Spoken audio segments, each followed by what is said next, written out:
J'aimerais bien récupérer mon diplôme.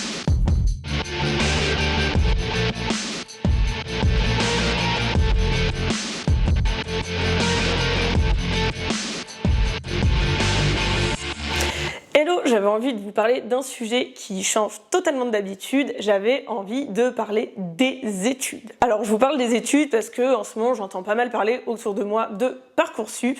Je sais que là c'est terminé et justement je fais exprès de faire cette vidéo après Parcoursup parce que tout simplement je ne veux pas influencer les choix. Moi je vais juste donner mon avis sur ce que j'ai fait. Peut-être que ça vous rassurera, peut-être que ça vous rassurera pas. Ou peut-être que si vous avez déjà fait vos études, si vous êtes déjà passé par Parcoursup, ou si vous êtes en plein dans vos études, ça pourrait un peu vous aiguiller, mais j'ai vraiment pas envie d'influencer les choix de n'importe qui. Pour vous mettre dans le contexte, moi aujourd'hui je suis agent d'artiste et community manager. Vous allez voir que ça découle quand même de ma formation, hein, mais je n'ai jamais fait 2 ans au même endroit, dans la même école, dans la même fac. Donc ce que j'ai envie de vous dire en premier, c'est si vous n'êtes pas sûr, n'ayez pas peur, tout simplement, sachez que vous pouvez changer. Je vois beaucoup de gens qui ont l'impression qu'une fois arrivés dans leur première année d'études, ils vont être piégés, mais pas du tout. Maintenant, il y a des passerelles en France. Les études, on n'est pas obligé de les terminer à 24 ans, hein, vous pouvez les terminer plus tard. La société ne fonctionne pas comme avant, vous pouvez aussi les terminer plus tôt.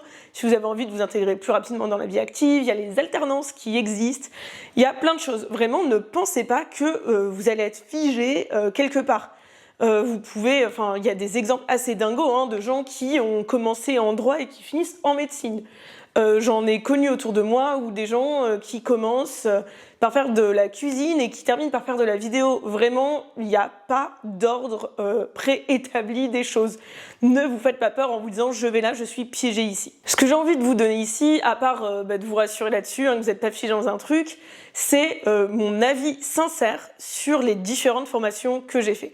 J'ai pas du tout eu un parcours classique et ça va me permettre de vous parler de plein de choses différentes. Pour vous montrer un peu comment j'ai atterri dans mes études supérieures, j'y ai atterri après un bac littéraire. Je sais que ça a un peu changé maintenant, là je me prends un petit coup de vieux. J'ai fait un bac L où je n'ai clairement, disons-le, pas eu une très bonne note au bac. J'ai eu 10,5. Les gars, c'est vraiment pas ouf, 10,5. Mais ce qu'il faut savoir, c'est que 10,5, je les ai eus parce que à ce moment-là de ma vie, je n'étais pas bien. Mais toutes les notes que j'ai eues avant étaient, je vais pas dire excellentes, mais étaient très bonnes. J'ai toujours été dans le top de la classe. Mais malheureusement, il y a des moments de la vie où ça va pas, ce qui fait que 10,5 au bac. C'est pas fou. Mais déjà, dites-vous qu'on ne s'est pas basé là-dessus pour m'orienter. Tout simplement parce qu'avec 10,5, je suis rentrée en classe préparatoire. Donc forcément en CPGE, en Hippocagne. On va dire que c'est des études d'élite. D'ailleurs, le premier jour où on arrive en Hippocagne, on nous le dit, hein, c'est un peu vous êtes l'élite de la nation. Ça, c'est une réalité.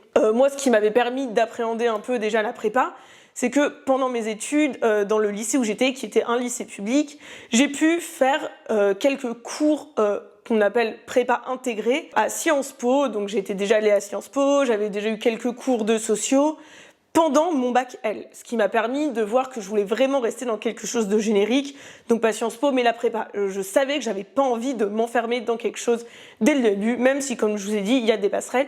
Je pense que si vous avez des capacités intellectuelles, on va dire, pour intégrer une classe prépa, si vous ne savez pas quoi faire, ou tout simplement si vous avez peur d'être un peu lâché dans le grand monde de la fac, une prépa, on reste au lycée. Moi, pour vous faire mon avis sincère sur ma classe préparatoire, j'étais dans une prépa où il y avait un peu de compétition, mais c'était pas l'enfer. On était plus en compétition avec les autres prépas pour montrer notre valeur que en compétition entre nous-mêmes, même si ça n'empêche pas qu'il y en avait un peu. La prépa, c'était Léon Blum à Créteil, ce qui est une prépa en ZEP. Je crois que c'est la seule de France. Déjà, dites-vous que le mood, il est spécial. C'est-à-dire que les élèves du lycée et les élèves de prépa, pour la plupart, à part les élèves du lycée ZEP qui ont intégré la prépa, ils étaient quelques-uns, on a quand même un écart, on a beau dire ce qu'on veut, vestimentaire, social, culturel, financier. Mettons les termes, c'est très beau d'avoir une prépa en ZEP, mais quand tu vois arriver la classe préparatoire, il n'y a pas que l'âge qui fait qu'on se différencie de la ZEP, hein. Il y a le style, il y a tout. Soyons honnêtes là-dessus. Mais en tout cas, je trouve que c'est génial parce qu'on est ouvert à d'autres choses.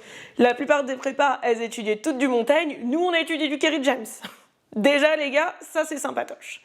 C'est vrai que moi ça me correspondait largement plus, peut-être de par par comment j'ai été éduquée, parce qu'il y a un côté quand même un peu plus bourgeois dans mon éducation, d'ailleurs ça s'entend parfois dans comment je parle, mais peut-être pour ce côté un peu à la cool. Je pense que je n'aurais pas tenu 1 an dans une prépa où on se tire dans les pattes, où on ne va pas faire des soirées, où déjà on n'est pas près de chez soi, parce que moi j'étais en banlieue et j'avais besoin de ne pas être dans une prépa ultra loin. Une prépa parisienne, rien que pour ça, l'écart géographique ne m'aurait pas... franchement, j'aurais pas pu. Donc ça, c'est aussi un truc important. Si vous savez que vous, les transports, c'est mort et que vous ne pouvez pas prendre, ou que vous ne voulez pas prendre un appart étudiant pour votre début d'études, n'allez pas faire des études qui sont à 1h30 de chez vous, ça sert à rien. Tout simplement, vous ne tiendrez pas le coup physiquement, mentalement. Moi, je le savais, j'avais jamais été dans des établissements très loin de chez moi, mais voilà, je voulais quelque chose d'accessible et ça a aussi été un choix. Hein. Quand j'ai fait mes vœux, je me souviens que j'ai mis que des choses proches, donc 9-4, Paris-Est. J'avais déjà pas envie de m'éloigner. Donc ma prépa, ça, c'était en 2014-2015.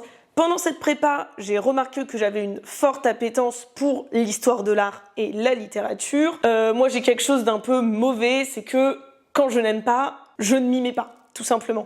Donc mes écarts de notes étaient assez grands entre mes notes dans ces matières et mes notes génériques, ce qui fait que en fin de ma première année de prépa, je me suis orientée vers histoire de l'art. En prépa, on a des points avec plein de choses, donc j'aurais pu aller en philo, j'aurais pu aller un peu où je veux, mais j'ai choisi d'aller en histoire de l'art et archéologie à Paris 1. Donc là, en fait, moi, j'avais validé ma L1 en histoire de l'art, donc histoire de l'art, spé, histoire de l'art, mais je suis allée en histoire de l'art et archéo en L2. C'est-à-dire que les matières d'archéologie, il fallait que je les rattrape. Donc j'ai fait ma L1, archéo, quelques matières à rattraper, ma L2, plus en même temps, ne me demandez pas pourquoi, c'était une grosse erreur, je suis allée m'inscrire en droit à distance à Assas. Donc ça veut dire que j'ai fait une partie de L1, une L2 intégrale et une partie de licence à Assas.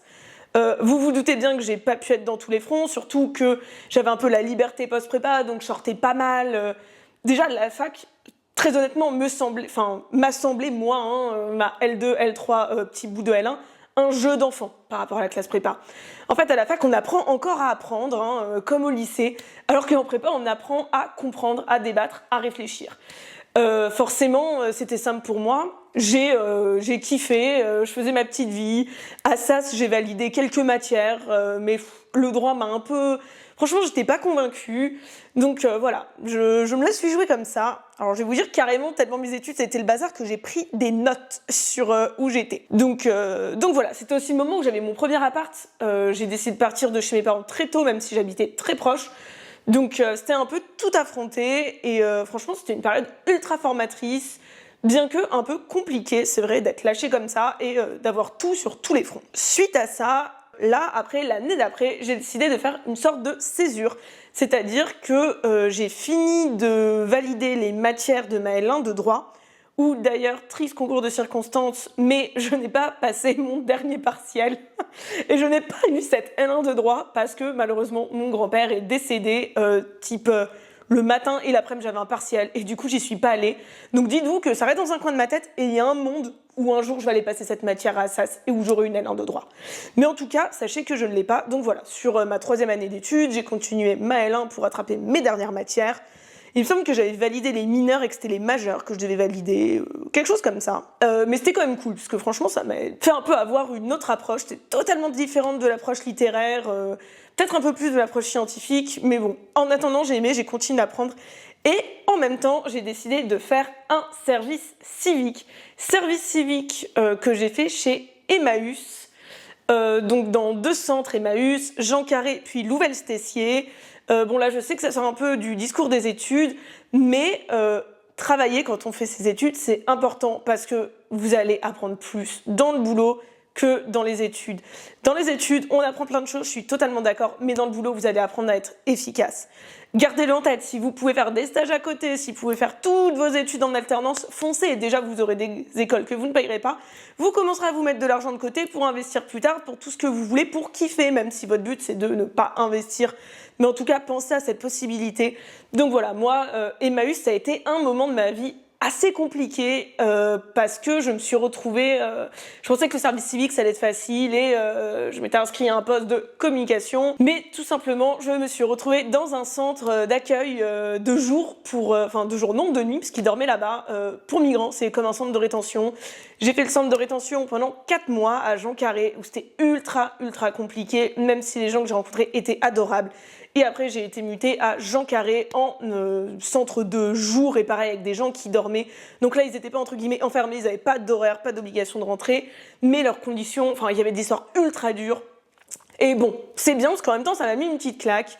Et voilà, mes petites études, je les ai continuées comme ça à côté. Et à la fin de ça, je suis repartie à la fac. Franchement, j'espère que je me trompe pas, parce que j'ai l'impression que c'est tellement le bazar dans mes études. Mais en tout cas, je suis repartie faire une L3 d'histoire de l'art. Et ce coup-là, pas histoire de l'art et archéo, j'ai fait histoire de l'art et prévention des biens culturels. Là, toujours à Paris 1, dans un autre bâtiment. Ça, franchement, j'ai apprécié. Franchement, j'ai adoré.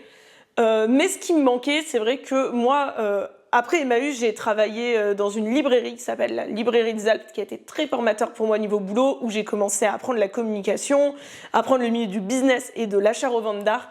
Et c'est vrai que dans cette L3, moi, ce qui me manquait, c'était le côté business. J'ai toujours adoré ce qui est vente, ce qui est faire de l'argent. C'est ultra capitaliste ce que je suis en train de dire, mais c'est la vérité.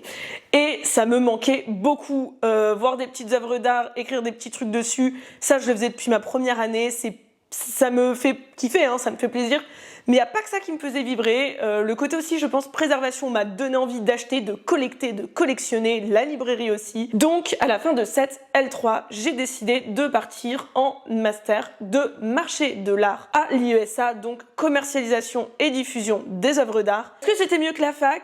Je sais pas. Franchement, compliqué de vous faire un retour là-dessus comme ça. Je vais essayer de vous faire un petit parallèle fac vs école. Déjà, l'école, on paye, on a le diplôme. Faut arrêter de croire que, à part quelques écoles que vous payez cher, où il y a une véritable sélection, mais sinon non, vous payez, vous avez. D'ailleurs, l'IESA, si vous voyez cette vidéo, je n'ai toujours pas reçu mon diplôme. Il serait peut-être temps de me l'envoyer, même s'il ne me servira à rien. Donc voilà, moi, pour vous reparler un peu là de ma L3 à la fac, ça me semblait tellement simple que je m'ennuyais. Déjà à côté, j'avais plein de projets pro, que carrément j'ai décidé de ne pas passer mes écrits, mais de passer tout à l'oral parce que j'adorais la confrontation avec le prof. C'est très bête, mais j'adorais ce moment d'échange qu'on avait forcément plus à la fac et très peu en TD. Donc voilà, j'ai décidé de tout passer à l'oral et j'ai eu des bien meilleures notes que si je l'avais passé à l'écrit. Du coup, je suis contente parce que l'écrit, ça me saoulait un peu, j'avais l'impression de toujours sortir les mêmes références que j'avais appris en prépa et j'avais l'impression que j'apprenais pas forcément grand chose ou que les choses qu'on apprenait en historiographie, en philosophie, on les approfondait, c'est pas vraiment. Donc bon, voilà, j'y suis allée un peu comme ça et c'est quand même des partiels que j'aimais parce qu'il y avait un petit peu plus ce goût du risque là, de les passer et de savoir que j'ai qu'une chance. Mais j'ai validé mon année, je crois avec de bonnes notes en plus. Franchement, je me souviens plus. Alors d'ailleurs, si vous voulez savoir, j'ai jamais récupéré aucun de mes diplômes. C'est ridicule, ça devait me l'envoyer, je ne l'ai pas eu, j'ai insisté, je ne l'ai pas eu, et la fac, tout simplement, j'y suis jamais allée. Donc voilà. Revenons-en à mes 2 seules années consécutives que j'ai fait au même endroit à l'IESA. Sachez qu'en plus, je suis tombée sur le Covid. Peut-être que sans le Covid, j'aurais pas réussi à faire 2 années consécutives dans la même école, parce que mon gros défaut, c'est que je suis hyper active et que je m'ennuie très vite. Et dès que je commence à me désintéresser, j'ai beau vouloir y arriver, je n'y arrive pas. Tout simplement. Mais voilà, l'IESA c'était assez divers. J'ai apprécié l'approche de l'art contemporain que je n'avais pas avant. C'est vrai que moi dans mes études, mes spécialités tournaient plus autour de la Renaissance et de la photographie. Donc en art contemporain, j'avais pas une très bonne culture artistique. Là, j'ai vraiment pu me rattraper là-dessus dans cette école. Le côté professionnel aussi, c'était très bien parce que c'était 2 à 3 jours d'école et le reste là, je pouvais continuer à travailler à la librairie où j'ai tout autant appris qu'à l'école en toute honnêteté. Les matières business, donc vraiment le point commercialisation, diffusion des œuvres d'art, création d'expositions, achat-revente, comptabilité, ça c'est vrai que ça m'a été très utile et que même encore aujourd'hui je ressors parfois mes cours pour me rappeler de certaines choses, donc je vais pas du tout cracher sur l'école. Je sais que les prix ont encore augmenté, hein. Mais bon, en tout cas faut vraiment la faire si malheureusement si vos parents ont les moyens, si vous avez les moyens ou si vous êtes en alternance. Je pense que si vous n'avez pas les moyens, que vous n'êtes pas sûr de vouloir aller dans le milieu du marché de l'art, si vous avez un peu peur de pas réussir, c'est des métiers où tout le monde ne va pas gagner des milliers et des cents. Ceux qui, comme moi, en vivent en l'associant comme je fais là au community management sont, franchement, on va le dire, chanceux. Mais voilà, je crois que c'est une école maintenant qui a 8 000 € environ l'année, donc vous allez mettre... Bon, c'est pas énorme, enfin, je me comprends, il y a un monde, hein, mais pour une école, c'est pas énorme. Je connais plein d'écoles qui sont beaucoup plus chères. Mais voilà, c'est quelque chose à faire quand même de manière réfléchie. N'allez pas vous endetter si après vous n'êtes pas sûr. Faites une école, une formation de gestion, une école de commerce générique et axez-vous sur l'art. Vous payerez sûrement 2000 fois moins cher que d'aller dans une école comme ça. Mais ça n'enlève pas que j'ai appris beaucoup de choses que j'ai appréciées et que j'aimerais bien récupérer mon diplôme. Je rigole, mais je pense que je vais encore leur demander par mail, du coup ça m'y fait repenser. Donc voilà, en tout cas moi pendant ces 2 années, je suis tombée sur le Covid, ce qui a fait qu'il y avait beaucoup de cours à distance. Les projets professionnels qu'on lance avec les écoles étaient quand même cool, ils étaient à l'écoute. D'ailleurs maintenant cette école fait partie de la banque d'épreuves littéraires qui est liée à la prépa, au même titre que l'école du Louvre, et je pense que d'ailleurs j'aurais fait mes 2 années de prépa pour entrer à l'USA, si ça je l'avais su, enfin c'est pas si je l'avais su, même si ça avait existé tout simplement à l'époque, pardon. Donc si vous êtes un peu, voilà, hésitant, regardez vraiment bien tout ce qui se fait, peut-être tenez-vous au courant de ce qui sera dans quelques années. Peut-être que ça se trouve, ça ils en parlaient déjà et que j'aurais fait un autre parcours. Mais en tout cas, je ne regrette pas mon parcours parce que j'ai vu plein de choses, j'ai appris plein de choses, j'ai fait plein de choses et le fait de m'être un peu diversifié comme ça, d'avoir mélangé le pro, l'école, d'avoir fait une année où je faisais juste Assas avec Emmaüs, j'ai pu peut-être me créer une petite carapace, enfin une grosse carapace, même plus que certaines personnes qui vont sortir directement d'école et plonger dans le monde du boulot. Très honnêtement, je ne sais même pas comment c'est possible aujourd'hui que des écoles proposent encore des parcours, des cursus où on va 5 ans à la fac et bam, on a fait 2 mois de stage et on se retrouve à bosser. Très honnêtement, c'est des gens qui risquent de se faire écraser dans le monde du boulot comparé à des gens qui ont toujours fait de l'alternance ou beaucoup de stages. Ça, je le pense très clairement. En tout cas, j'espère que cette vidéo vous a plu, j'espère que c'était pas trop brouillon, parce que c'est vrai que finalement avoir fait tout ça un peu comme ça, même moi, il y a des moments où je me dis, attends, genre, est-ce que c'est bien, par exemple, en telle année que j'étais chez Emmaüs, c'était pas plutôt pendant l'autre année? C'est un peu brouillon parfois, toute cette époque, parce que vu que j'ai fait beaucoup de choses, j'ai l'impression que tout s'est un peu mélangé dans une genre de grosse tambouille qui a créé maintenant la personne que je suis, le métier que j'ai. Voilà, j'espère que vous avez apprécié cette vidéo et que ça a pu peut-être vous aider ou vous rassurer dans votre choix. À très vite!